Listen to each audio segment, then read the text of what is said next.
Did you actually remember to hit record this time? It is now recording. I've got the mic. In your face? That's It perfect. should be as ready to go as ever. And look at you looking all summered out. It's like, yeah, I said I was going to go down to my basement to freeze, and you're like, I'm sweating. Like, man, I Yeah, wish I I could. wish. Yeah, I wish I Well, could trade you. But the basement it's so cold in our basement. Like we have AC, so it's been running most of the day. Especially because it's been pretty humid here today. yeah. But we yeah, it's the basement gets so cold. It just gets blasted with it. But that's something I can whine about, I suppose, or I could just accept it Well, and be let's see. grateful that I have AC. Yeah. Now I've got the windows open down here too because it still stinks Oh from yeah. water down here. So it probably doesn't help that there's been hot air coming through the windows all day. Yeah. That's rough. But none of your stuff in your podcast corner got ruined. No, thankfully. I mean, the carpet was wet, but Yeah. I mean, everything's off the ground. And Yeah. so, yeah, it's not, yeah, it wasn't like inches of water on the floor. It was just Mm. wet kind of everywhere. So, Been there. Been there. Like we had that problem a couple springs in a row. And then this year I guess it was last summer we took care of it. And then this spring was the first spring in a few years that we didn't end up with water in our basement. So I was like, oh, thank you. Especially because like I was worried we were gonna have to do like some kind of foundation repair or whatever. We just ended up regrading the side of our house and putting some rock gardens down to kind of keep it from yeah. washing away. And this spring it worked anyway. Maybe we just got lucky. I don't know. But anyway, welcome to Growing Up Punk, the podcast about punk rock and all of its friends. My name is David. My friend today and always and forever is Aaron. Oh, Oh, ooh. that's special. Was that like I've never heard that greeting before. Yeah, well, it just kind of, It's it almost rolled it's like 9 months until Valentine's Day. It's so special. so close. I just Actually, it is figured almost. it is Yesterday almost. was June 14th. Oh So yeah, almost 9 months. uh, I thought for a second there you're saying it's almost Valentine's Day. I was gonna say, sir, eight you're months until confused. Valentine's Day. There it is. The countdown is on. But I was gonna say maybe we're covering a band today that's very poetic and just like in depth with their lyrics. So I thought I would go a little overboard with my greeting and make it a little more poetic or Well, let's something. do it. Man, you should always try to do a greeting based off of the band. You know, That might get a little tricky. yeah, there's a couple podcasts out there, like specifically I'm thinking Blink 155 and Jimmy Eat Pod. By the way, Jimmy Eat Pod, if you want to go join our Discord, they've got a channel in there as well. If you want to come hang out, talk music and stuff, it's a good time. Hit up growingpunkpod.com. We got the link right there. Anyway, they like to start each episode off with some just like long winding road to get to a pun. And I mean it's not even so much a pun as it is they just try to figure out a way to say the title of said song by telling some ridiculous story or what have you. And so it's always good fun. But I don't think I'm going to do that with our episodes going forward, coming up with some crazy idea of an intro. But I did have a little bit, maybe this isn't a crazy idea. We were just talking about this briefly before hitting record, but thinking about maybe live streaming some of our shows as we record on Twitch. So if you're a Twitch user, let us know if you think that would be something that you would actually tune in for. I don't know if it would be beneficial or not, because anytime I watch someone stream on Twitch, I know Aaron's like, I have no idea what Twitch even is. I know what it is. I've just never used it That's or fair. watched it unless it's posted on YouTube. So Yeah, and I didn't watch it for the longest time because I just assumed it was people just streaming like while they played video games, sort of thing, right? yeah, And I was that's like, probably a lot of it. and I think that's how the platform got started.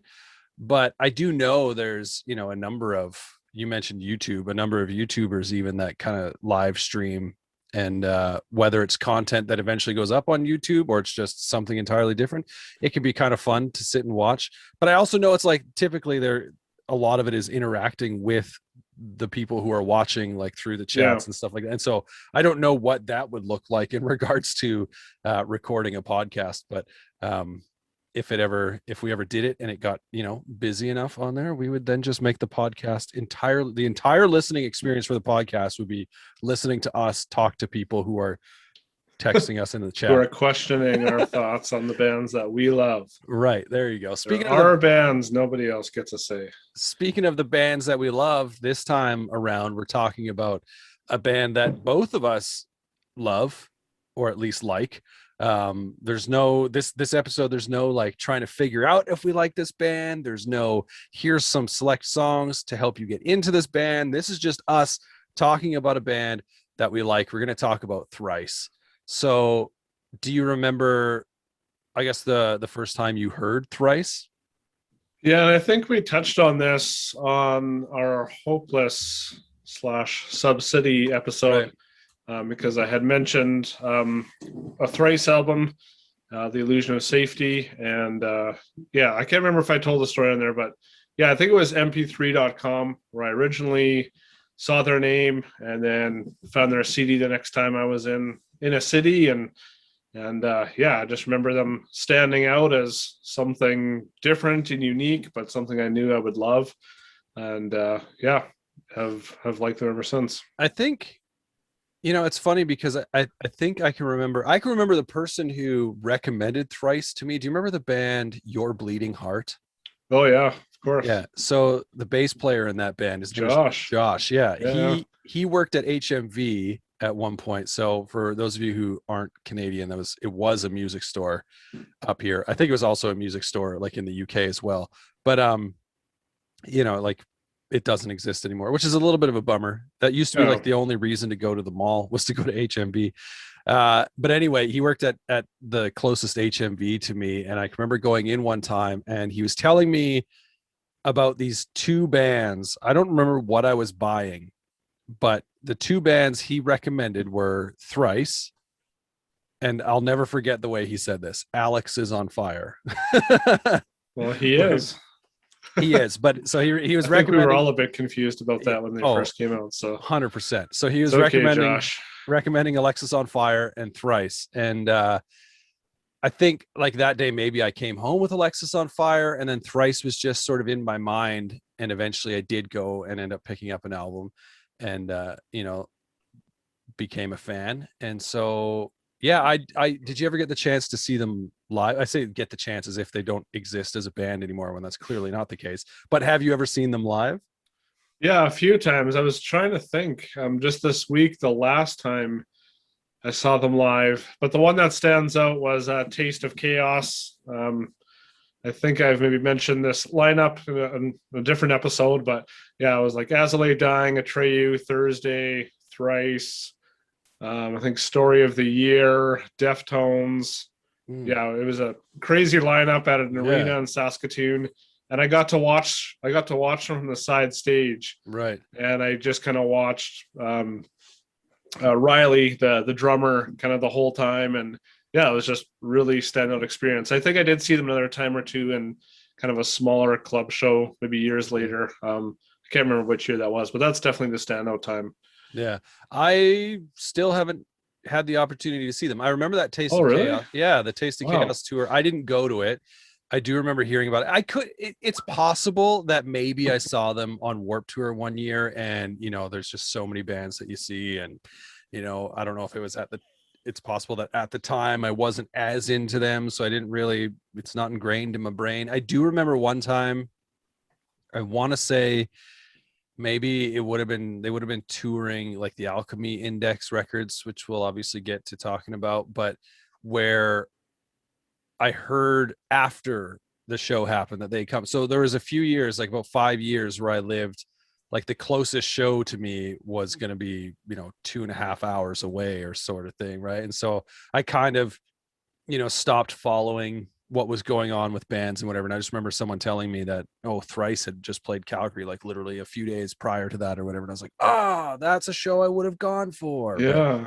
But I didn't. And I haven't. So, hopefully I thought they did a tour with Me Without You and Brand New, or is that a different show that I'm thinking of? I mean, I went and saw Me Without You open for Brand New, but okay, that was a separate thing. Okay. I was to say, at least the leg of that tour, I don't know if there was a tour that was that lineup. The leg of that tour that I saw, there was no Thrice wasn't on it. I would have lost, that would have been. I mean, I went mainly for Me Without You for that specific show, but if Thrice was on that bill too, would have been good times. I wouldn't have it's funny because that show, when they announced it, it sold out in Edmonton real quick, and it was just brand new was coming, and it sold out, and I was like, well, that sucks. And then they announced their opener after, it had already sold out Yeah. in Edmonton, and I was like, oh, but I really want to see Me Without You. So now this double sucks, because I kind of like hummed and hawed about getting tickets in the first place. I was able to get tickets for the show down in Calgary, but I can guarantee you this: had it been announced that it was, say, it was like a co-headlining Brand New and Thrice tour, I would have instantly bought tickets in Edmonton. I wouldn't have even thought twice about it. But anyway, so yeah, I have not, outside of some footage online, I have not seen them live. But so yeah, their first record, full length anyways, I think they had maybe an EP and probably some other random releases, was Identity Crisis. Came out in June of the year 2000. Anytime I hear the year 2000, were you ever a fan of Conan O'Brien? Like, year 2000. Yes. Yeah, 2000. Yes. Yeah, what a weird little bit. I think it was with Sting, I want to say. I'm sure he did it multiple times, but I had a Conan O'Brien. It was like a 10th anniversary like special thing that he did, and so he had a bunch of random clips on there too. But anytime the year 2000, that's what I immediately go to. But so in June of 2000, Identity Crisis was released on Green Flag Records, and then re-released the following year on Subsidy, which you just mentioned, a branch of Hopeless Records. And the closing track, T and C, was actually featured on their self-released EP, First Impressions, that came out prior to that. So this is a record that I personally haven't listened to very often. I've checked it out kind of purely just out of curiosity, to hear, what the band sounded like in those early days. It's pretty consistent with the style that, the next few records would have and would share, a little more raw maybe in production. Yeah, it definitely was. Maybe a little more rooted in hardcore punk, but similar nonetheless. So have you spent much time with that record in the past? Yeah, I was just trying, because I knew there was something with a Phoenix. The second song, Phoenix Ignition. Yeah. Like, I don't know it super well, but I've probably listened through it, 10, 15 times over the years. Because when I got, I think, The Illusion of Safety, that I went back to this one. I might actually even have it on CD. It's definitely, you can tell they're still kind of trying to find their groove a bit, but for a young band, it's definitely a good, first full length release. No, it's like I said, I've kind of gone to it maybe in a similar fashion, where when I first heard the band, it's like, oh, they've got other stuff out already, I should check it out. And I was listening to it earlier today, and I was kind of like, man, I sort of just want to leave this one on, but I had other things going on, and I had to move through the library a little bit. So it's definitely one where you can hear, especially what was going to be, the next couple of records, you can hear that, and the raw potential and talent that was there, and what was kind of setting them apart. But I should say, before we move on, so we haven't picked songs from every album. So we didn't pick a song from Identity Crisis, and I ended up picking a few different songs that maybe wouldn't initially be my picks, but when you sent your picks in, I was like, oh, we're literally picking off of the same few albums. So I'm like, let's spread this out a little bit. So we will get into some more picks, but the next record that they would release was The Illusion of Safety, second full length, released in February of 2002. So about a year after or so that Identity Crisis was on Subsidy, about 2 years after it was originally released. But so this one was on Subsidy, and it was recorded with Brian McTernan. And if you want to hear Brian talk about some Thrice, specifically this record, you can go find our episode with him on it from last year. He had some pretty neat things to say about the two Thrice records in conjunction with two Strike Anywhere records. It's kind of neat. So you can go look that up wherever you get your podcasts and stuff. But this album was received pretty well critically, with reviews applauding the polished mix of melodic hardcore, heavily influenced by emotive hardcore and punk. The album was widely praised for its buzzsaw guitar riffs, lyrical depth, and I was going to say strong structure. Song structure. Strong. It's structure. Sucked strongly. Yeah, it's a really good vacuum. It's got strong structure, song structure. So why don't you share a little bit about this record in particular? Because I know this made it made your Hopeless Records list. So you can kind of maybe quickly recap your relationship with this album. Yeah, well, I think for me, I think the next album is better than this one, but this one, I don't know, to me is kind of, it still has enough of that rawness to it. It's very high energy. I love how it has those different influence, from hardcore punk, um, emotive hardcore punk, right? So it's not hardcore punk like, when I think of, like Stretch Armstrong or something, Right. there definitely is that emotive part to it, more similar to kind of post-hardcore kind of stuff. And yeah, I don't know, there's just so much good to take away from this, like you said, lyrically and song structures, and just the way the songs kind of flow together. Yeah, it's one of those albums that every time I go back to, I almost find something new about it, or it's like, oh, I forgot that song was on here, because they do have quite a big catalog. Mm-hmm. And I typically would probably go to Artist in the Ambulance. So every time I do go back to this, it's like, right, I need to make sure I just had this on my listen to this playlist on my Spotify, where I kind of put albums that I want to revisit. Yeah. And yeah, just listened to it not too long ago, and yeah, it just was like, man, this is so good, especially for a band that was just starting to grow, and you can see why they blew up from that album, especially sure. at that time period. I think I shared this story when you shared your story with this record on that Hopeless episode.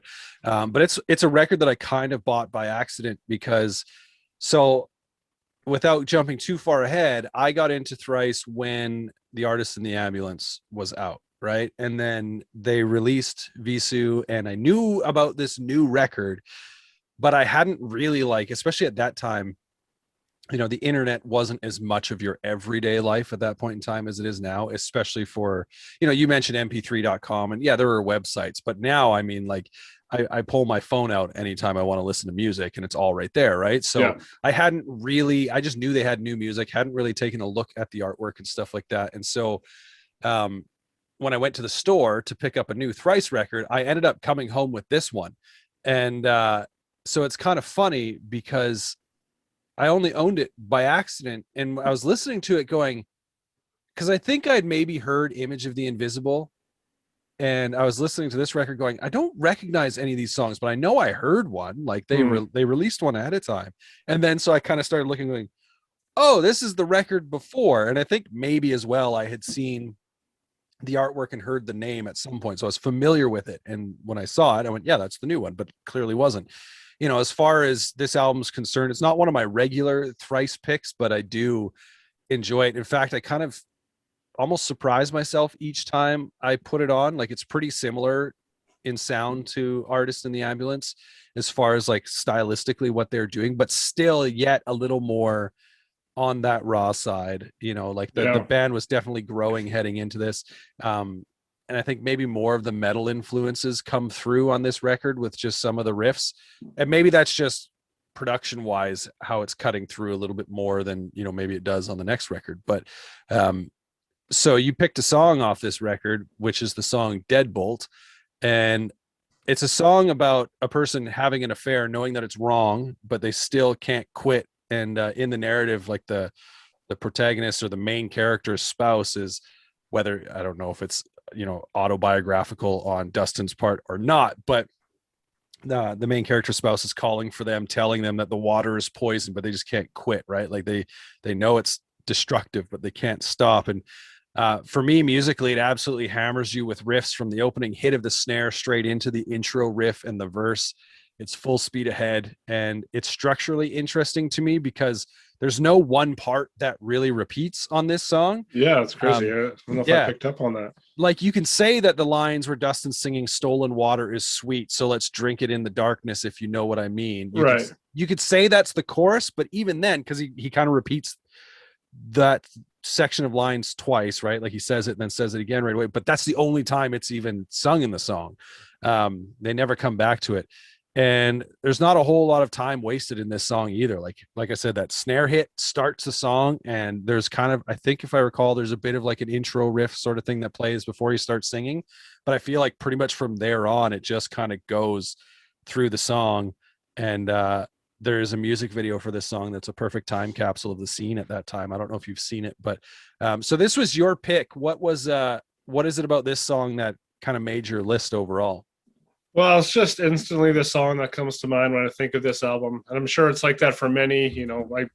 I'm assuming they probably even maybe still play this song live. Especially now that a lot of their catalog is, maybe a bit slower or more dynamic than some of these first albums. And again, it just kind of has all the elements of Thrice. Like I can put this song on and it's like, okay, this is, that album. And I didn't know that's what the song was about lyrically, so it's cool to just kind of get some of that context. I don't know if in the video it has this, but on the song it ends with a piano outro. Yes, that's right. Yeah. Which is like kind of when I was listening to it this week the first time, when it came to it, I was like, oh, did it like switch to a different song or something? And I didn't really, I had just kind of forgot that was there. And I'm interested to know why it's on that song. Like it's such a full force song, and then to kind of end with that, it kind of throws me off a bit. Like it's cool. It's a very, contrast, but at the same time, it's like, at the end of that song, I almost just want like another thrashing song. It kind of like pulls me back to this weird like lull almost. Yeah, I'm trying to see if I can find all I can find are piano tabs for it. I don't know. Maybe it's just the dramatic music of the scene of the lyrics playing out or something. Yeah, I'm not 100% sure. I was trying to see if it how Thrice changed music forever by being themselves. That's quite the. Anyway, I was trying to see if there was anywhere, like I just quickly Googled to see if it gets brought up anywhere, because I didn't see why, like if there was a reason for that, because it is very, and it's not like it's just like, how some songs will do a thing where they'll end. I'm trying to think, there's a song that's coming to mind in particular, but I can't quite put my finger on it right now, but where when it ends they might just all of a sudden like throw a piano in sort of thing, or like an acoustic guitar that kind of fades out or whatever, whereas this, it almost becomes its own separate piece. Like you said, like you thought, did it switch to another song? Like what's the deal here? Because it's this whole, I don't know how long it is in total, long enough to feel like, is this a different song? Like 30 seconds at least. It is kind of neat, but I mean, maybe in a way it also showed, like on Identity Crisis as well, I think it's maybe the second song, there's like an acoustic guitar and singing intro that's like, whoa, it kind of maybe shows you that as a band they weren't just necessarily putting themselves in that like pigeonholing themselves or whatever, as it's got to be loud, fast, and heavy, right? Like they were showing that there are some bits, because obviously in the future those parts of the band would become even more of a regular thing for them. But it is kind of interesting for sure. But The Artist in the Ambulance was the next record, which I mean, that's, I think for a lot of people, the record. I mean, maybe that's not fair to say. They're a band that's been around long enough that maybe, they for sure have fans that have come in 2 or maybe 3 albums after that, right? Like, for sure. So this was released in July of 2003 on Island Records. It was once again recorded with Brian McTernan, and it also marked the jump from an independent label. They were on Subsidy, which was part of Hopeless, to Island Records, which was a major label. And this record is considered to be one of the big records to come out in the early 2000s post-hardcore scene. In fact, New Music Exchange listed this record as one of 20 emo albums that have resolutely stood the test of time.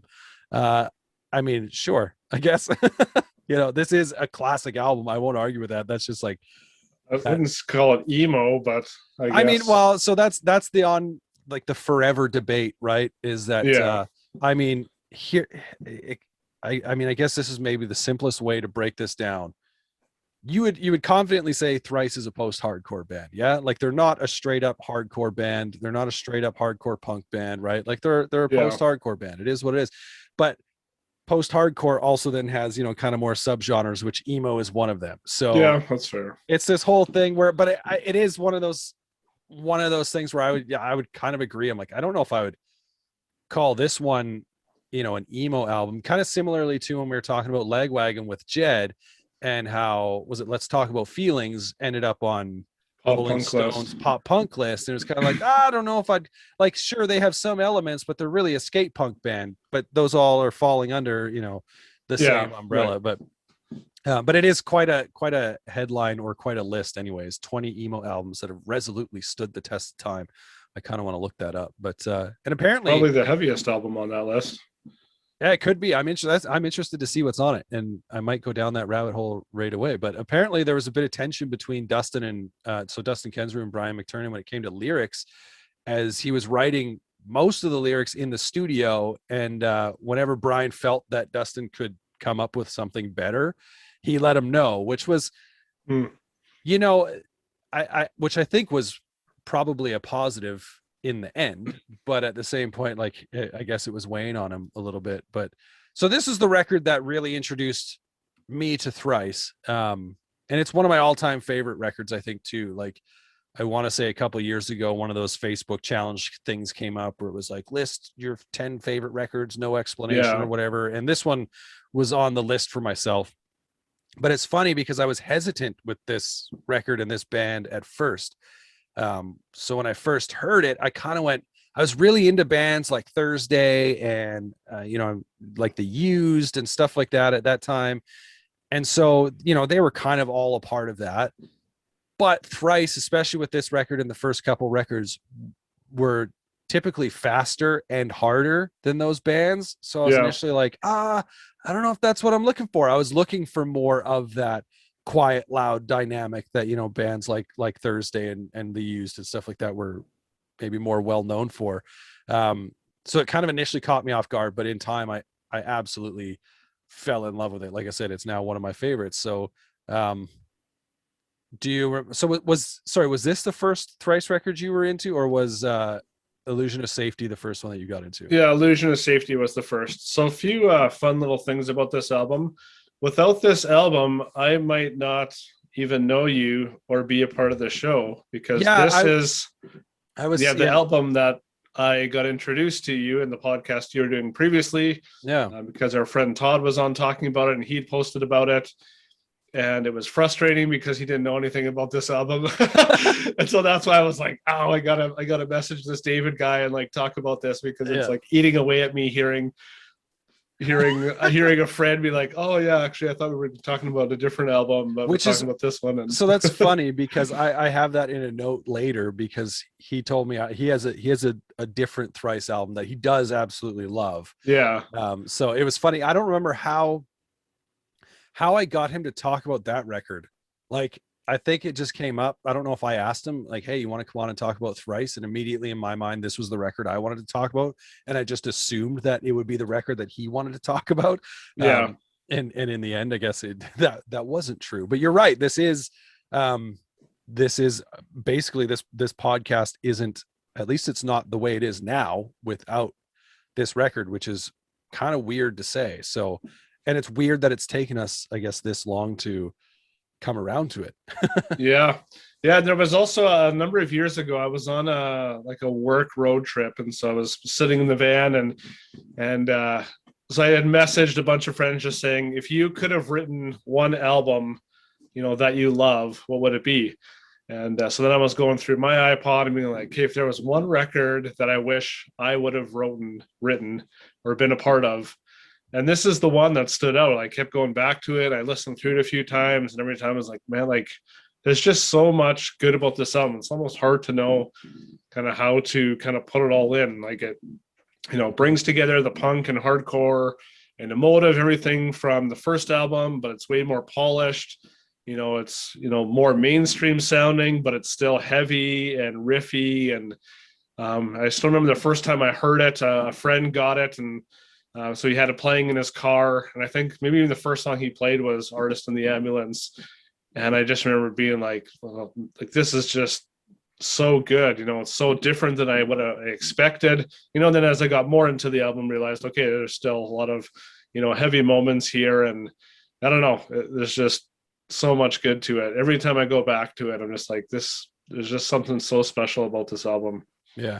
This record made me realize that, like, so I mentioned bands like Thursday and The Used and stuff, and they all wrote great songs. And Thursday, I think, was more ambiguous maybe in their poetry. Like I know if I recall, like the guys in Thursday, a lot of them, if not all of them, were like, they went to art school and stuff like that, right? So they were definitely a little more poetic and metaphorical maybe in their lyrics, whereas when Thrice rolled around in this kind of post-hardcore explosion that was happening at that time, I was like listening to the lyrics going, oh, there's something here that's making me think a little more than just being emotional, as it were, right? And I mean, you can get Right. emotional about all sorts of different things. It's not necessarily relationship emotional.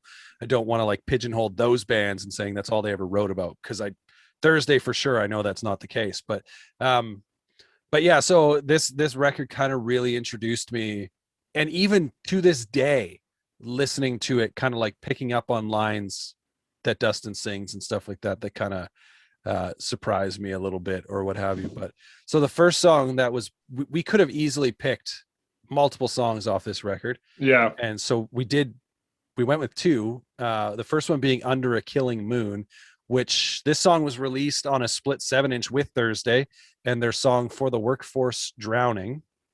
And it starts off, kind of chugging away on guitar before the whole band comes in. It's heavy. It's fantastic. I think heavier than the music, though. I was just talking about the lyrics, the content of this song.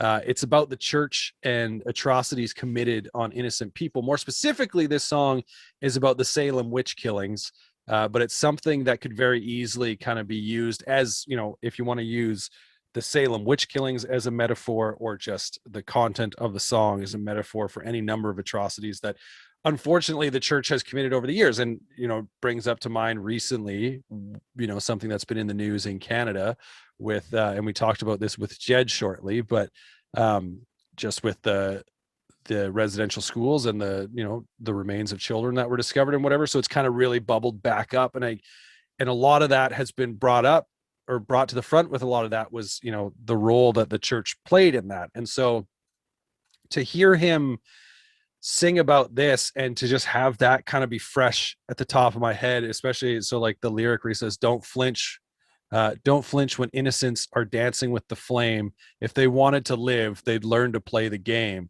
And it's like just thinking about how that's just a mindset sometimes of people, not necessarily to be killing people, but like, hey, my way is the way, right? Like, and your way is wrong or a mess or what have you, right? And it can be pretty hard. But what made you pick this song?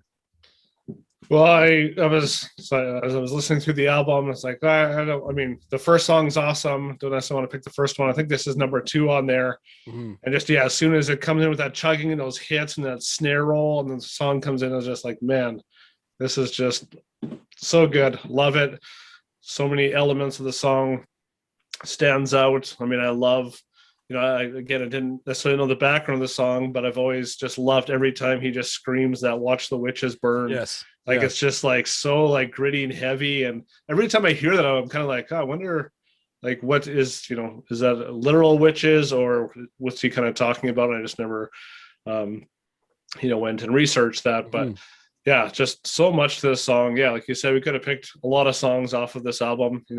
This one's, maybe a bit more straightforward than some of the other ones that are a bit more dynamic on this album, which again we could have picked and talked about. But I mean, I love the Rippin' Thrice. This is, what I want to listen to on this album, and so that's what I went with. I was thinking about this earlier today. You brought up the line where you say like "Watch the witches burn," and I was like, if there's like one word, I mean, I guess maybe in a meme sort of way, like Tom DeLonge, obviously, with the way he would say head, the joke about being a voice inside my yed or whatever, right? Like things like that.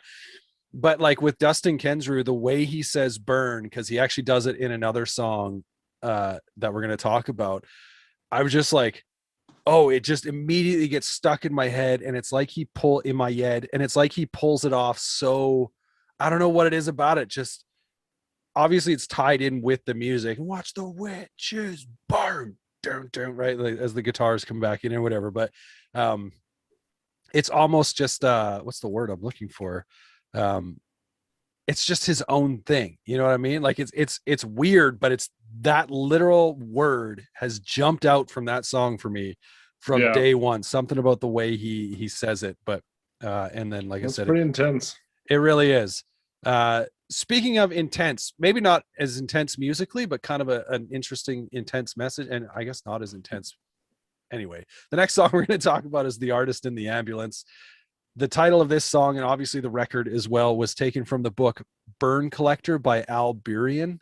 It's asking the question: do artists have the responsibility to do more than just entertain? Which is a discussion and a thought that there's something about a band or an art, even a solo artist, whatever, but there's something about a band that is committed to some kind of message or whatever that may be, and they just stick to it. But they're also not like, taking every moment to shove something down your throat, but to just be like, no, we could get up on stage and we could write songs and everyone could dance and have a good time. That's great.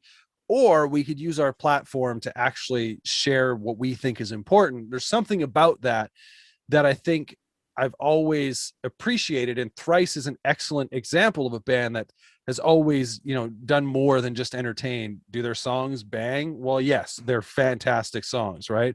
Are their songs catchy? Yes, this song is incredibly catchy. Yeah. But they also do more than that, because like proceeds from their records have always gone to different nonprofit organizations, and their lyrics always presented, maybe not on every single song, but they would have songs on every record that presented topics that were larger, I think a lot of times, than maybe what their contemporaries were singing about. And maybe because their contemporaries were maybe a little more introspective lyrically, not to say that they're not covering, like Thursday always surprised me with what they were singing about and how they're a band that had a message, but I don't know if it was necessarily always as clear, it feels, as, maybe Thrice was. And maybe I'm just missing the point on that one. But I mean, look at Under a Killing Moon for an example here by Thrice, in just like having something that they wanted to share, and that's tough. And as far as this song is concerned, if I ever make playlists and Thrice is on it, this is typically the song. It's, I don't know, it's a pop punk gem in the middle of a post-hardcore diamond sort of thing, right? Like, it's just so good. I do find this interesting. If we jump back to the first song we discussed, which was Deadbolt, it's kind of funny because Dustin sings a line, "I'm running red lights, asleep at the wheel, the sirens feed my nightmare." And now in this song, he's singing, "Late night, brakes lock, hear the tires squeal, red light can't stop, so I spin the wheel." So the question is it that he can't stop or that he won't stop? But I mean, I'm going to ask you, I think I know the answer, but why did this song make your list of Thrice songs to pick?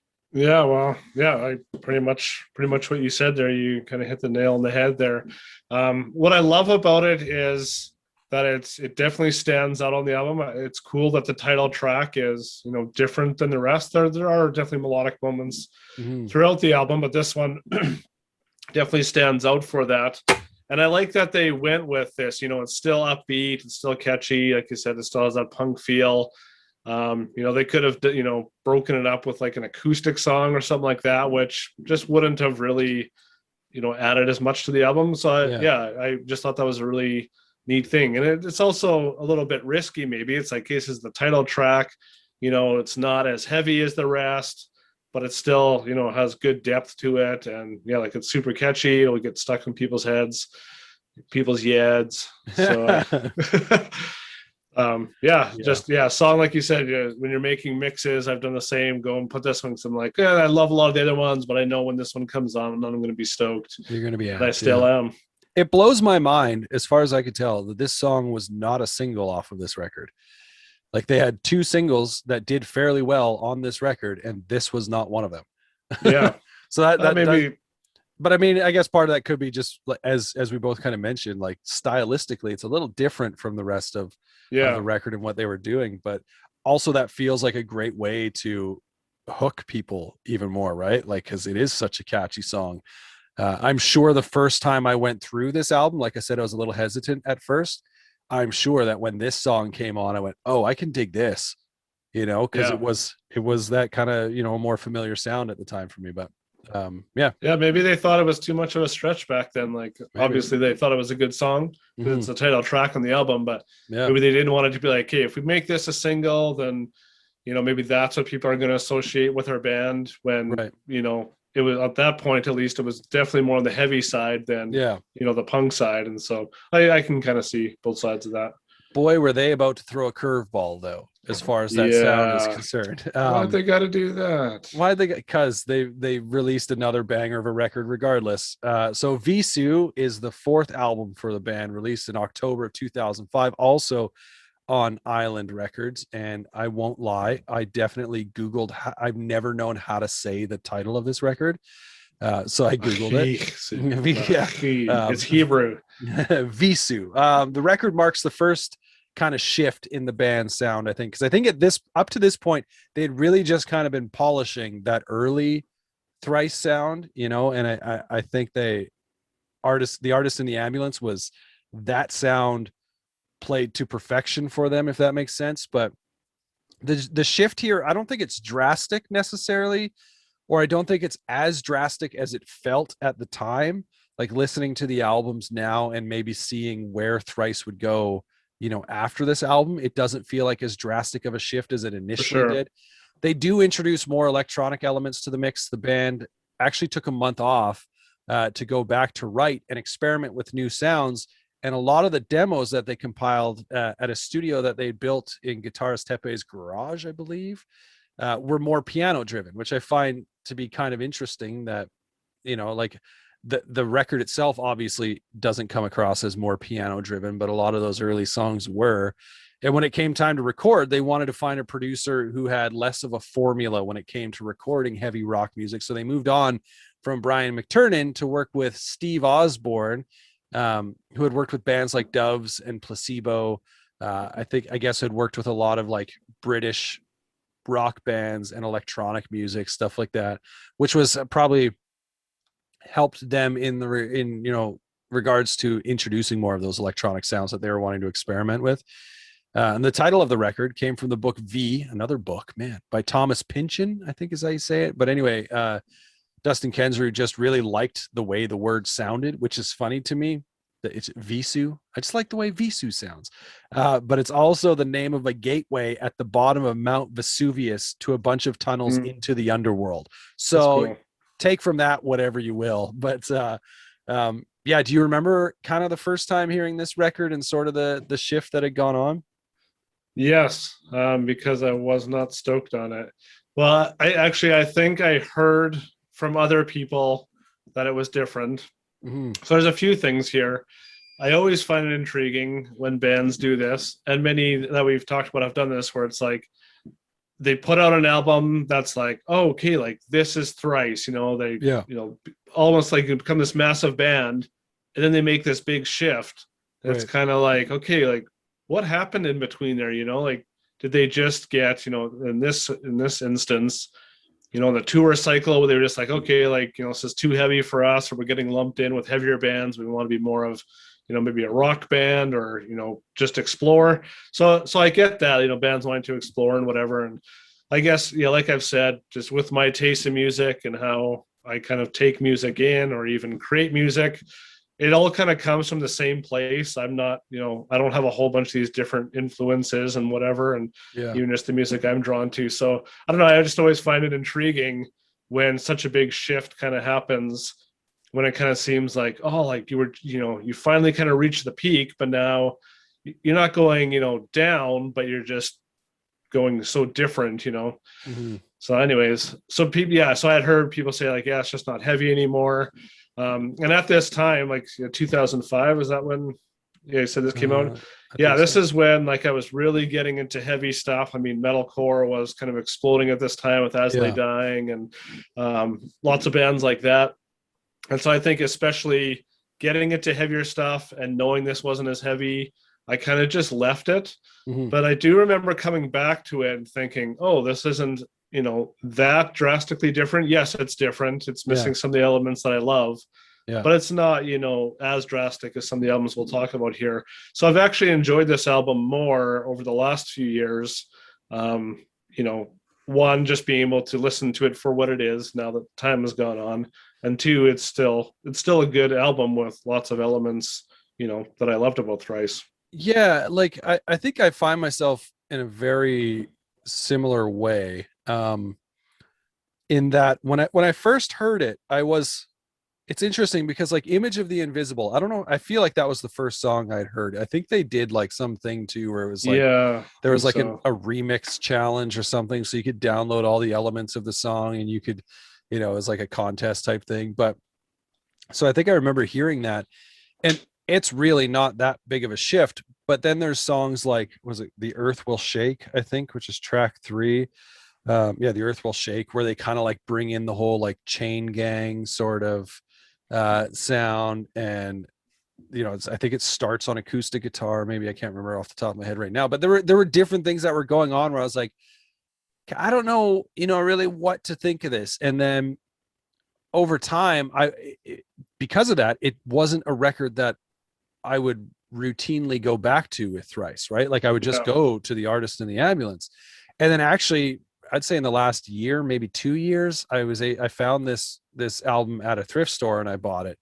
And then so it would just be in my car or in the van or whatever, and just kind of like loop through to the point where I really enjoy this record because of the fact that they did introduce a little more dynamic, a little more of the quiet, loud sort of stuff, like that I said that I was more into with bands like Thursday and stuff like that. Like that kind of became a bit more of what they were doing. What I do find interesting is, according to the Wikipedia for this album, um, it says it peaked at number 24 on Billboard's mainstream rock chart and received highly positive reviews and is considered to be Thrice's best album. I don't know if I would agree with that Yeah. necessarily. Um, but yeah, let's get into the songs, because we did pick a couple songs. I think this first song is the first song on this list that was like my pick. Yeah. Having said that, I for sure would have picked The Artist in the Ambulance if you didn't pick it. So Right. anyway, so the first song is the opener, Image of the Invisible. And it's clearly quoting scripture, which is something Thrice had done, or I should say Dustin Kensrue had done quite regularly up to this point. I think musically, it's still, as I mentioned, kind of stays pretty in line with what the band had been doing for most of their career at this point, but it wasn't a precursor to what the rest of the album would sound like, if that makes sense. Like we've talked about some records where, there's almost like different tiers or different, I don't know, labels for openers where, you have the straight up banger that just like punches you and pushes you straight into the album. This is exactly what you're getting from start to finish. You got kind of like the lull where maybe it's a little slower of a start to go into something.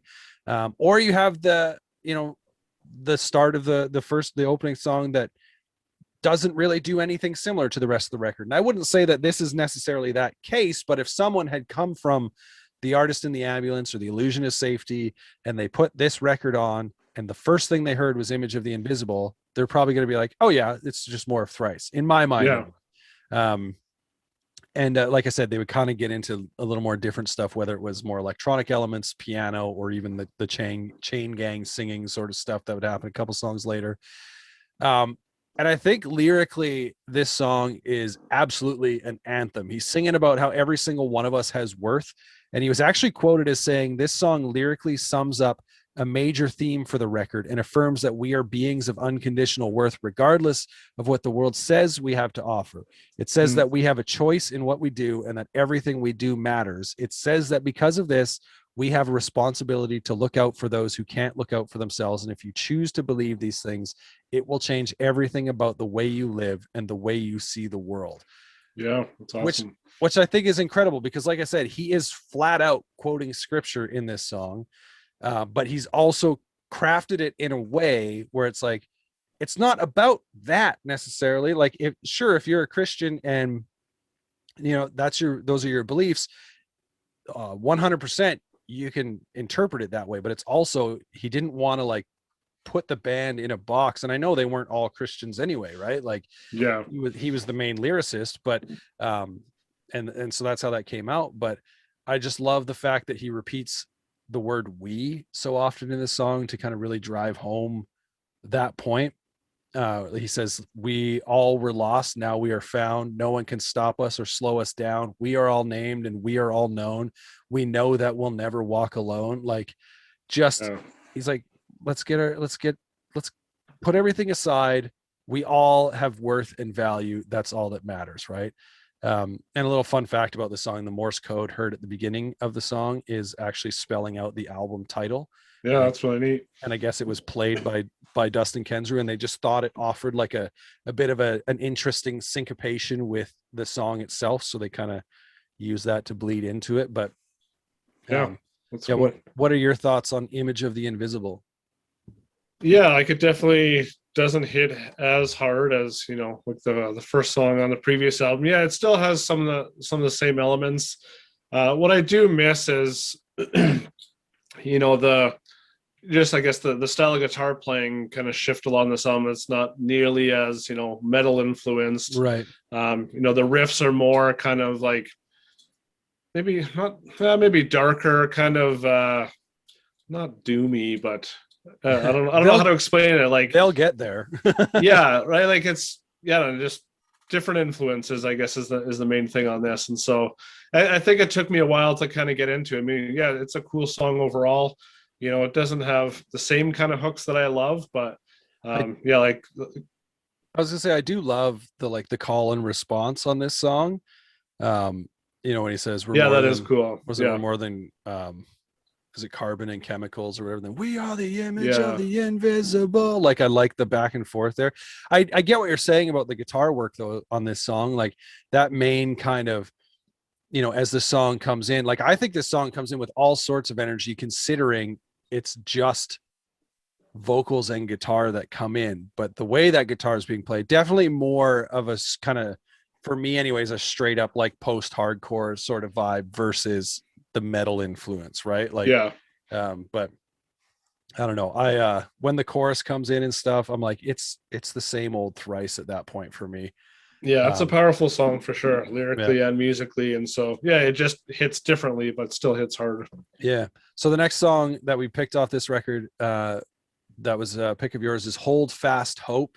And it's another absolute banger of a track. It jumps in with Kensrue singing, "How can you be sleeping? Waves like weapons crash over us.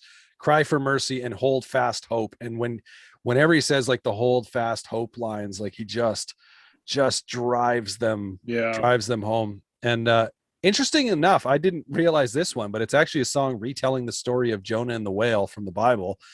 So he's diving more into scripture again. It also finds inspiration though from the classic piece of literature, Moby Dick. And the way he screams, like I said, hold fast hope, really kind of serves as a rallying cry when facing hardship. Like I can imagine hearing this song when just going through something that's absolute like heartbreak, or just like it feels like everything's done, like you know what I mean, like just rock yeah, bottom, and Dustin's in your ear screaming, no, like hold fast hope, like do not give up, there is a light at the end of this tunnel. And one thing I love about this song, when the instruments kind of die down for the bridge, it really yeah, reminds me of the Deftones. There's kind of just like some clean notes that are being picked, but then some like ethereal guitar kind of going on in the background, and then Dustin singing, he's kind of reduced his vocals to almost like a whispered falsetto.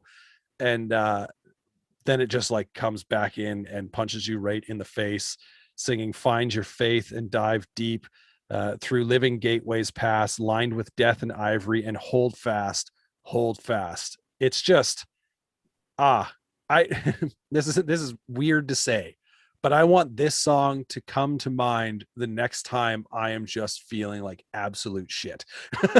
yeah. If that makes sense, right? Like just hearing this song is like, yes, sort of deal. But this was your pick. So what is it about? I mean, this song is an absolute like just in your face song from the get-go. So what was it about this song?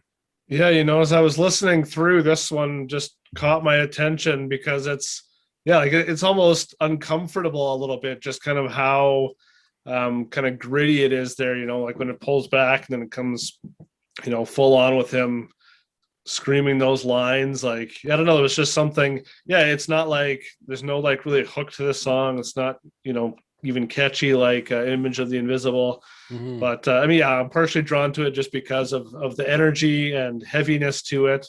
Yeah, like it's different heavy. It's not like heavy metal, but it Yeah, just yeah.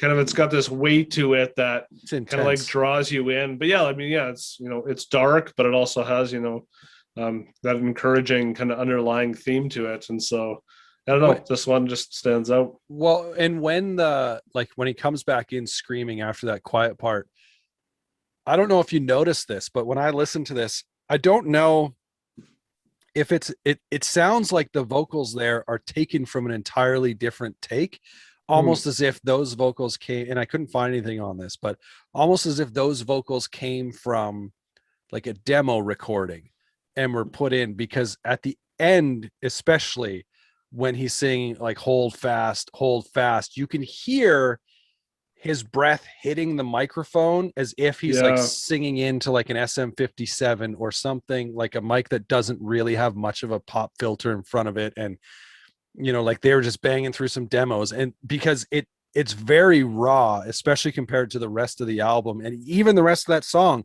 because once the song comes back in with I think there's a chorus or something that follows it, the vocals then sound the same as before, right? Like, and Yeah. so it's just it's interesting, and I'd like to know. I wonder, like, what what is going on there, because, or was it just something they did in post or whatever, and like, this part's intense, let's, how can we make it more intense, right? Right. So, but that leads us to the Alchemy Index, which was actually 4 EPs. They were originally released in October of 2007, the first two, and April of 2008, the following two. um, Two at a time they were released. I can't remember like if you could buy them separately or if you had to buy like volume 1 and 2 together and then 3 and 4. Like I anyway. Um, Yeah. I feel like they were maybe together. yeah. I it's funny because I feel like I had seen them originally and they were separate, and then I saw them another time and it was volume 1 and 2 were together and then 3 and 4 were together. But that could be, I don't know. I could be remembering that wrong entirely. But the themes of the records were all tied together, representing the classical elements of fire, water, earth, and air. And that was everything from lyrics to music. Like, it was, they they went in and they had, a picture and a mission and a goal and what they wanted to do with these records. And they saw the band kind of traveling further down that path, that evolution of sound, incorporating more electronic elements. And this is where I actually kind of disconnected from the band. Yeah. Um, there are some great songs on these records, but there was a lot of stuff that I just kind of wasn't really feeling. And it's funny because I remember a lot of people absolutely hyping these EPs up. And I don't know if part of that was, I mean, yeah, they were changing their sound a little bit further, but I wonder if part of that was like, oh, they were doing something different by releasing 4 EPs, kind of, and they're all thematically connected. And, so there's something there, but I could just never really get into these. I've gotten into them more as time has gone on, but when they first came out, it was kind of like, okay, where I stopped following Thrice a little bit. But did you ever get into these ones? Not yeah, not as much. I had friends that were into it, and again, at this point, it was like, yeah, I don't really think I'm gonna like it. I think it's a great idea, having different kind of pieces of music where you can maybe have a bit more freedom to Yeah, explore, different sounds and different ways of songwriting. Because I don't remember a ton of bands doing it at that time. I mean, kind of since then, there's been a few that have, and yeah, I think it's a neat way to just either collaborate or just kind of shift the vision around. And I think maybe even at this time they were trying to figure out like, okay, where do we go from here? We're kind of done with the heavy Thrice. Even though Visu did have more softer moments on it, but I think with something like this, I could see anyways how they'd be like, okay, let's do 4 EPs and kind of see maybe which one we connect with the most, or see what people's right. reactions are, and kind of have that as a gateway to really kind of expanding on their sound after this. It was just an informal poll. That's all it was. They're like, Yeah. all right, we are going to make the fans decide where we go, but they don't know that they're going to be deciding where we go. So that's kind of fun. I don't know. Did you hear that chime, or was that just on my end? uh, Must have I just been don't on think my end. so. Okay, good. It was like a notification on my computer that was very loud in my ears. But Oh. but anyway, I did pick a song off this record. I picked the Arsonist, And I picked this song for two reasons. One, I wanted to include a song off of these releases because I do think they play a pretty important role in kind of like the career, the discography, the history of Thrice, however you want to put it. And two, I absolutely love the riffs in this song. There's a riff that follows the first chorus that's very reminiscent of Be Quiet and Drive by the Deftones, which is interesting because I've now brought up Deftones on two songs in a row. And the first time I heard it, I was just like, oh, yeah, like this is fantastic. And when the instruments come back in after Dustin sings, I love this city enough that I'll set it ablaze, it makes me make a gnarly stank face because it's so heavy. And that's the other song where he starts, because I think he says, I'll watch it burn or something like that.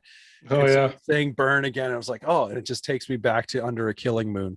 And so it's kind of this interesting sort of little full circle for me. But yeah, did you have any thoughts on this song? Because I know, like, I put this one on there because, like I said, we had kind of initially were picking songs off the same couple of albums, and I'm like, okay, Right. we're gonna spread it out a little bit. But so, had you ever Yeah. really given this one a listen before?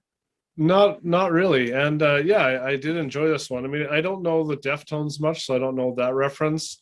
Right. But what I really heard on this song was Project 86, which Interesting. is Okay. so not necessarily like the first three albums, not like the kind of like heavier hard rock rapcore stuff, but yeah, there's just something in the way his vocal delivery, Hmm. like, and just the guitar part. I don't know. It's just when I heard it, I was like, oh, this, I could imagine this being like a Project 86 song of some kind. So Yeah, I that's don't know. cool. That's kind of a random reference, but every time I hear it, every time I was listening to it, it was like that's all I can hear now, and it's kind of bugging me, but it's also kind of cool because I can't imagine that was a band they were trying to sound like by any Yeah. means. And Who so, knows? Who knows? yeah, It is interesting. I don't remember which record it was I was reading about, but there was a record where they did get comparisons, at least in the Wikipedia article. So I don't know where they were pulling these from, but they got comparisons to Blindside and POD with specific elements. So that's yeah, so not too far off then.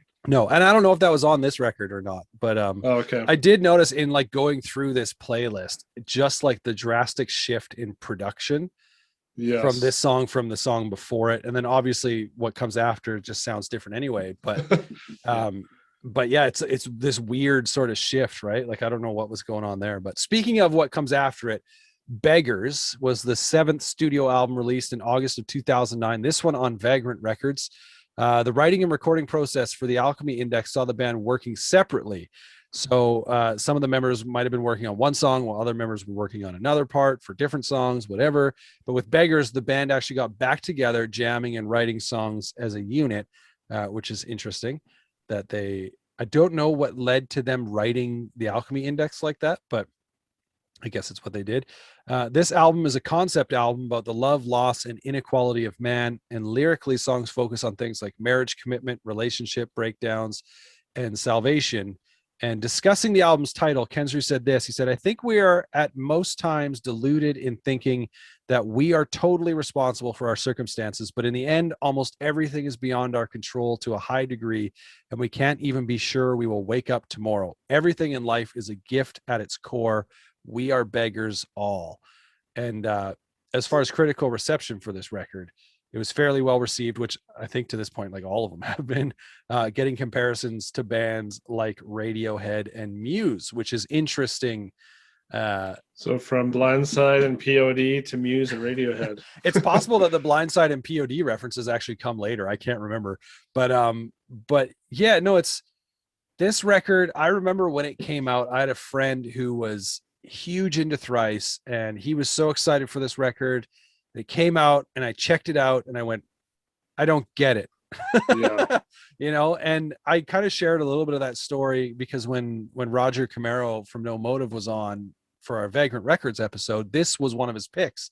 Yeah. So, I'd said to him, I was like, I was never able to get into it. And it's still a record that I haven't really been able to get into, but it is one that the more, like, almost with each time I listen to it, I gain more appreciation and understanding for it. Because as I mentioned earlier with Thrice, there's just different things that you can discover each and every time. I feel like whether it's musically or lyrically, they're kind of a pretty dense band in that regard. And by dense, I don't mean like quit being dense, but just like they pack a lot of stuff in there, right? So Yeah. but were you ever into this record? No. No. All right, so let's get So into the I do love the title. I love the meaning behind it. I remember reading that years ago and thinking that was really cool and yeah. kind of wanting to get into it. I've got friends that love this album. Yeah, I think it was a good fit for them being on Vagrant, as it has more of that kind of, indie sound that some Yeah. of the bands on there had. Yeah. Yeah, I mean, I don't know any Radiohead or Muse music. Muse music. But Music. yeah, this one just wasn't for me, and with the song, The Wait, like when I listen to it, it's like, okay, I like Dustin's vocals. That's kind of the only thing that really makes it Thrice to me, Right. because the rest is just kind of like out of my comfort zone almost. Yeah. When it's on, I'm just like, I don't even really like listening to this. It's interesting. Like the first time I heard that song, I don't know, man, like the syncopation on the drums really kind of really changes the feel on that song because he's just hitting the snare on the upbeat, right? Like, Yeah. and it's just like it's really kind of the first time I heard it, I was like, what's sort of happening here? Where am I supposed to kind of move with this music? But then it does, like on the chorus, kind of open up and get a little more, I guess, simple or straightforward, and then it goes back to it. So it is, I can see kind of where, like the comparisons to bands like Radiohead and Muse come from, because those are bands, especially Radiohead, who will, mess with that sort of stuff, right? What I find interesting about this song is that Dustin had been working on lyrics for the album for 2 straight weeks, and he took a break and he went and watched a movie. That movie was the Star Trek movie. And it inspired him to write this song, as well as Wood and Wire, another song on this record. That's why I don't like it. Yeah, it's I'm a Star Wars fan, not a Star Trek fan. So yeah, I can't like it. No. Lyrically, the song covers the commitment required for making a marriage last. It's not easy, but it's worth it. There's a lyric that says, "'Cause a ring don't mean nothing if you can't haul the weight, and some of them won't even try, but I won't leave you high and dry." So again, like there are so many things I think with Thrice to pick up, but this is still maybe the record that is overall the hardest for me to get into. Definitely the biggest shift for the band as far as, kind of what their sound was. This one, you can talk about the band growing and making changes for Visu and changes for the Alchemy Index. And then this one was almost like, okay, I see that you guys are working towards this, introducing more electronic elements, and then they almost like just take a 90-degree turn and going like, actually we want to be more of like an indie rock band. But I don't mind that. Like I think it's definitely, out of the library, it's one that I've got to be in more of a specific mood for sure. But yeah, it was just getting too stripped down for me. Like it's like, I know they've got, I mean, they're all such talented musicians. I'm not saying they didn't use talent on this album, but just what I love about Thrice just wasn't on this album, and so just didn't connect with it, which is okay. It's fine, and it's interesting because I'd have to go back and listen closely again, but I feel like anytime I really listen through it, I'm like, I'd be curious to know if they really use any distortion pedals on this record versus like maybe an overdrive or just like, cranking the crap out of their tubes sort of thing in their amps, right? Like just like overdriving things that way never really feels like they just like kick it in. And there could be moments that just aren't coming to mind right now, but it is definitely an interesting album. And it's funny because after we're done, it is the record where I go, I think I want to go listen to that just to kind of explore it a little bit more. I said this with Roger, that it's a record of theirs where I really have to kind of like remind myself, like go back and listen to it again, because for me, there could very well still be something there. But their next record was Major Minor. It's the 8th studio album released in September of 2011, also on Vagrant Records. And this record saw the band working with producer David Schiffman, who had been an engineer on Visu and a mixer on Beggars. So kind of getting back together with a buddy. And when he first heard the demos for this record, I love this. Schiffman thought the band was writing or wanting to record a grunge album, which I think is pretty interesting. And when you hear the record, I can kind of see where he was coming from. But this is what they said. They said with Beggars being a bit more of a stripped down record, which you alluded to there, the band wanted Major Minor to sound a little bit bigger and hit a little harder. And so I think it was Dustin or Tepe, one of the two, had mentioned, like, had said, like, hey, with these demos, we realized like they wanted it to hit harder. So they really went in with that intention to be like, no, we want, it may sound like a grunge record, but that's not what we're wanting to make. And they were pretty happy when it came out. And this is another album like Beggars that I need to spend more time with. Kind of came out at a time. The main reason I feel for this one, in as far as when I've gone in and listened to it, as to why it never stuck with me, was because I wasn't following the band so much at that time and what they were up to, right? Like listening back now, I can definitely see the appeal of this record and Beggars. And they are ones that we've talked about this before. This is the trick where it's like, okay, trying to get into a record by a band that you love, that you've never been able to get into, always, for me, brings up the problem of, yeah, but I just want to go listen to these other records, For sure. you know? So, but what was this one you ever got into, or was it also kind of in that window of not following along, sort of? I don't really know any of this album. When you mentioned we're going to be talking about them, I had gone through each album to even just kind of skip through and just see, if there was something that caught my ear. And when I went to this one, I kind of skipped through and kind of listened to a few. And I was like, okay, like, yeah, it's Thrice, it's their eighth album. Yeah. I kind of get what they're going for, but I didn't give it a whole lot of time, and there wasn't really anything that really caught my ear. Yeah. And so I just kind of moved on to the next. Well, I mean, I didn't pick a song off that one, so we will move on to the next, which is To Be Everywhere is To Be Nowhere, their 9th studio album released in May of 2016 on Vagrant Records. This, I think, is interesting. So in 2012, so after Major Minor, the band decided to go on hiatus while working on other projects that they had going on. And it wasn't until Dustin and Tepe went to a brand new concert that they decided to get back together. So I'm curious what the conversation was there, what happened. And they're just like, let's do this. But I mean, one of the things I guess that helped bring the band back together was the advancement in recording technologies. They no longer all lived near each other for the most part, but they were able to still write and record demos thanks to technologies that weren't really as readily available when they first went on hiatus. So they were kind of able to take, and I believe they still kind of have this approach, but a more relaxed approach to being a band. Like as far as touring is concerned, they're more selective on tours and, dates and lengths and stuff like that.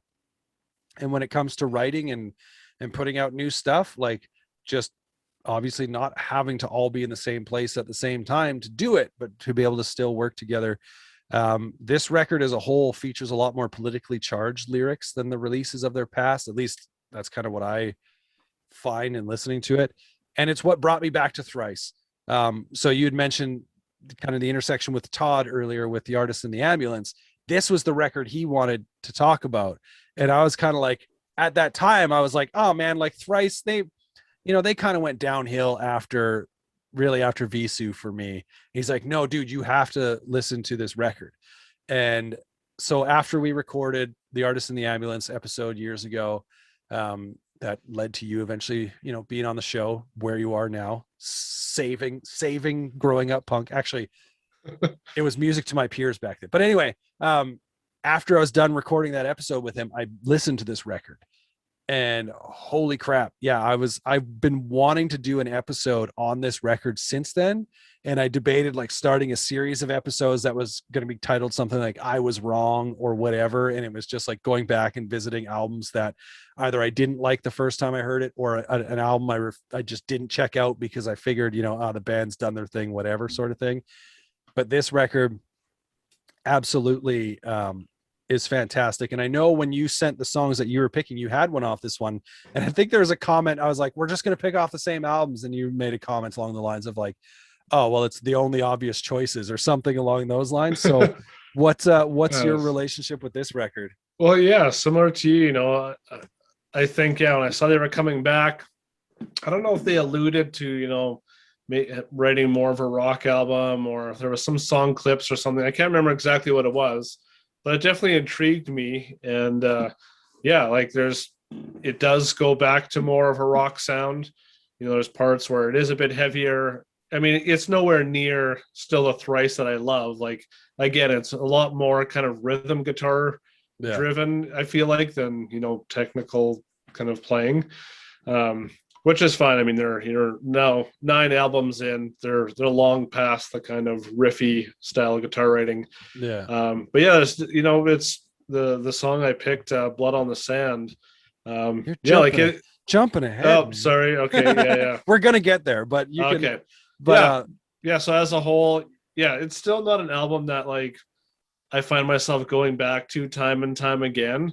But when I do, it's like, okay, I'm glad there's, a newer Thrice album that I can get into. Kind of gives me hope that, like, not that they're ever going to go back to what it was, but still, like, okay, maybe this is a band I can still keep up with and enjoy. Yeah. I find with this record, things are very, like you talked about the guitar playing. I find like they're heavy, but they're also wide open. I don't know if that's the best way to describe it, but like technical riffs are great and they can obviously play those things, but I just find like with this record, it's just they allow, the music is kind of more simple, and it really allows a lot of what they're trying to convey through the songs to kind of come through for me. And it definitely sounds obviously different than The Artist in the Ambulance. It's not that, but it is on its own like a fantastic record. So the first song is actually the first song that we're going to talk about. It's Hurricane. Lyrically, it's a song about basically kind of like good things coming to an end. Kind of, it's the verses are written as a conversation between two people. I think they're supposed to be like a couple or whatever that are preparing for an incoming hurricane, and the chorus hits hard and is supposed to represent that hurricane. Like the verses are, the quiet, loud dynamic again, where it's quiet on the verses, but when it hits, it isn't just like, oh, we turned the distortion on. It literally just like it hits so hard, I find. And it's like in that slowness that they kind of fall into on this record, where like the tempos are slowed down a little bit. I think it kind of really plays in, especially on this song. There was a short period of time actually with this song where I decided I wanted to learn how to play drums. And this was one where I'd play like a sloppy, watered down version of this song, because I love those, I guess, like fills or the drum pattern or whatever on the chorus, where it's just like bop, bop, bop, bop, like it just does that sort of thing. And then when it gets to like the bridge or whatever, it kind of, I feel like it slows down even a little bit more and just gets super huge. And like the whole song just feels like the world is ending. I find when I listen to it, like it just is like if I were to close my eyes and picture, I don't know if you ever seen the movie The Road. Did you ever see that movie? It was about, it was like a post-apocalyptic film, and it's about this guy and this young boy, and they're I can picture the cover of it. Yeah, and they're like, the cover is literally them walking down this road, right? And if I recall, they're like trying to get to like the West Coast or whatever, and I can't remember if it's the classic like there's a place where things are okay, and so they're trying to get there sort of thing. And I believe when they get there, things aren't okay. But it's just a really heavy, but just like I just picture that with this song, just everything's like gray and dreary, and nothing is is good anymore anyway. But as far as the song is concerned, Dustin said Thrice being a heavier kind of band and me being a bit drawn to the bigger issues of life in general, all that gravitates a lot of times towards writing pretty weighty, heavy lyrics. To be everywhere is to be nowhere was no exception. I'm listening to it with everything going on, and there's just this weight and heaviness to it. Hurricane is a good example of my trying to find something that fits there. The beauty and calm of the verses slamming into this huge thing, and I'm trying to find something that works with that. And I end up writing something where I end up questioning why all these beautiful moments in time are always shattered by something, because that's what the music feels like it's doing. Like, and it's 100% true. Like, when those choruses come in, and I could talk about this song for a while, but what are your thoughts on the song Hurricane? Yeah, well, I don't know if I can make it sound any better than what he said there. yeah, like it's definitely kind of has almost kind of like a droney feel to it. Like it's a bit slower and Yeah. yeah, it has that kind of heaviness to it. Yeah. But yeah, it's a very intriguing song for sure. There's a lot to kind of take away and wrestle with this one. Yeah. That slowness, I think, is one of the things that attracted me to it to try and learn how to play it on drums when I was first, because I'm like, okay, everything kind of has its place, right? And then it's got this kind of like cool little thing that I can figure out and make me feel like I'm doing something. But yeah, man, this song, the first time I heard it, I was like, okay, I'm listening to this record. It's got my attention. The next song is Blood on the Sand. And when this song was first released, Dustin Kensrue said this. He said, after watching a year of fear make people do terrible things and now on the precipice of more of the same, this song is an anthem for anyone that's had enough of it. And again, this song hits so hard, whether it's the music or the lyrics or even just how it's sung. It reminds me of what could have been if Bruce Springsteen had actually found himself in the hardcore scene as opposed to, or being influenced by hardcore bands as opposed to what he became, and being influenced by like Bob Dylan and stuff like that. Because lyrically for me it feels like a Bruce Springsteen song. And then when he's singing what is it, the Blood on the Sand, The gun in my hand, or there may as well be. Yeah, like just that there's something about those lyrics that that remind me of Bruce Springsteen. And he's also not shying away from confrontation in this song. He says, we panic at the sight of different colored skin, and we've got a plan to justify each mess we're in. But I've seen too much of this fear and hate. I've had enough, and I'm not afraid to take a stand to make it right. This has to end. Yeah, like this whole record, I feel like he is just laying it down thick.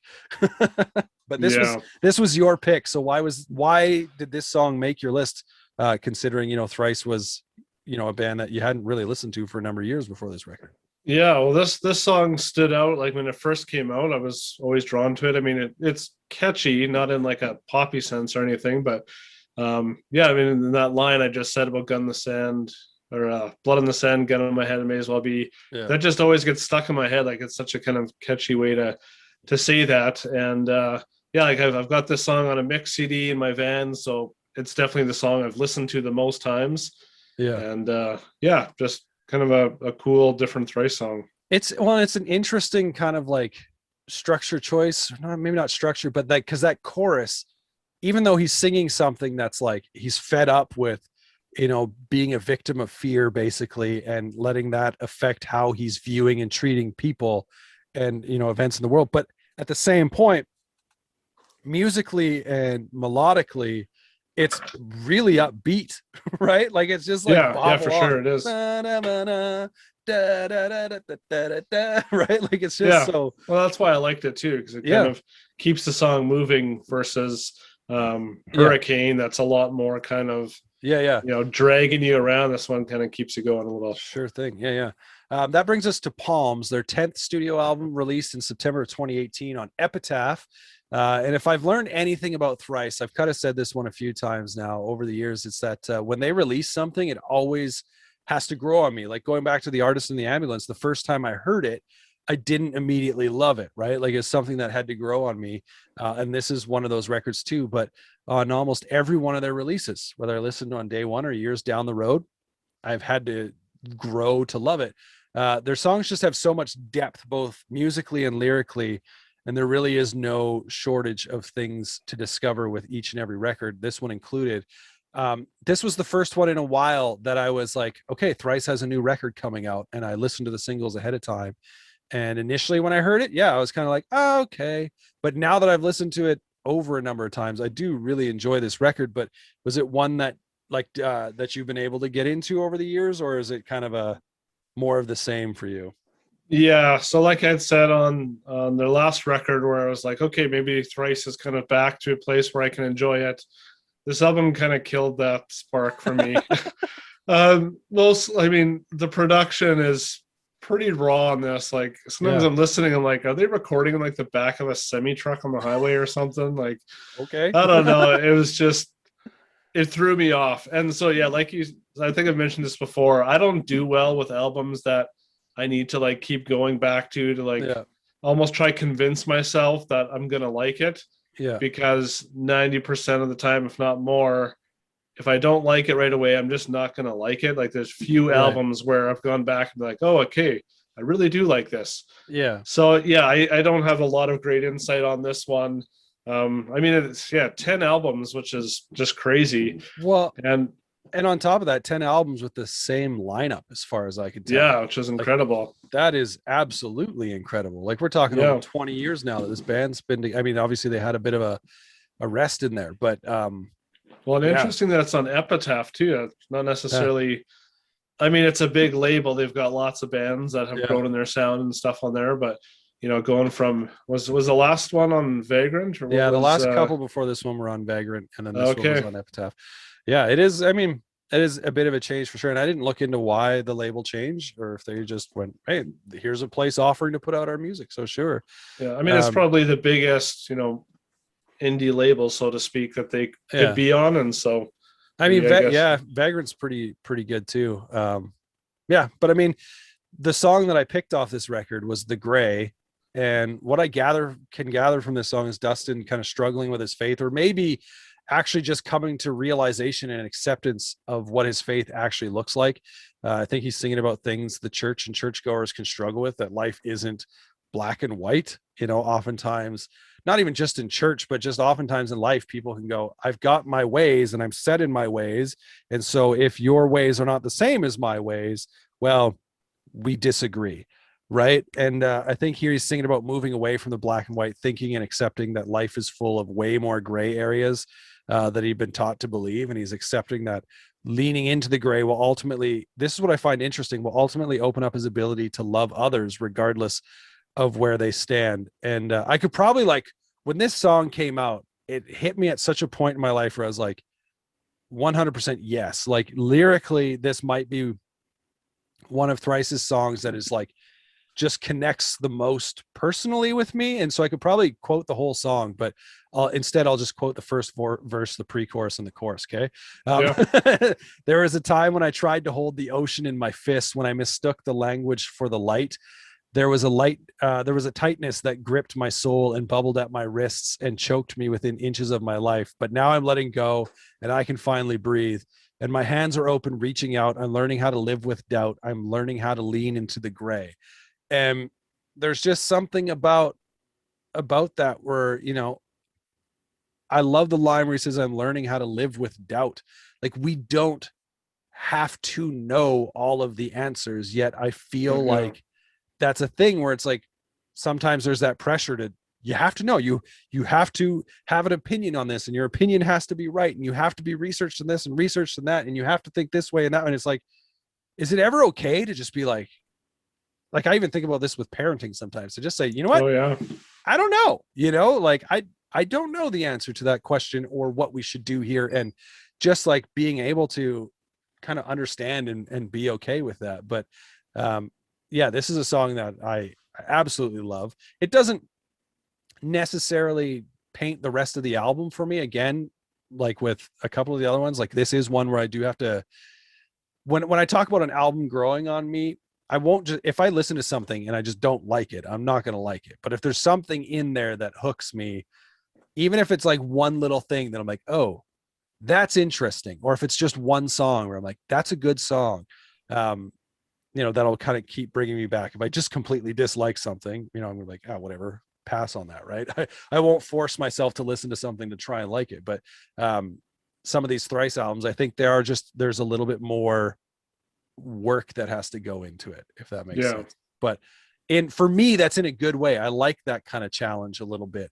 But yeah, if it was just like putting it on and I just didn't like it, well, then I'll just pass, But what are your thoughts on this song? I put it on, I didn't like it, pass. There you go. The solid notes on that one. Solid notes. Sorry, Thrice lovers. That one's interesting. I'm interested to see what I was just on their Instagram today and looking at all the pictures they're posting from recordings. So there's still a band I'm curious about. Like, I'll always still check them out. So again, it's not an insult or a slight to them. It's just not for me, but still a super cool band. Like, they've been one of those bands that have been able to, shift their sound, take a hiatus, come back, do other things, and still just have so much kind of integrity to their sound and the band. Yeah. They haven't, like gone super mainstream or, different avenues that some bands do after this long. Yeah. Yeah. And so I'll always like them kind of Yeah. regardless of if I really listen to a lot of their newer music. But so Yeah. No, that's fair. But yeah, that'll, I think, wrap it up for this episode. So go follow us on social media at Growing Punk Pod on Twitter and Instagram. You can find us at growingpunkpod.com, wherever, of course, you're listening to this. Share it, rate, review, all that good stuff. But yeah, that'll do it. So goodbye. yeah.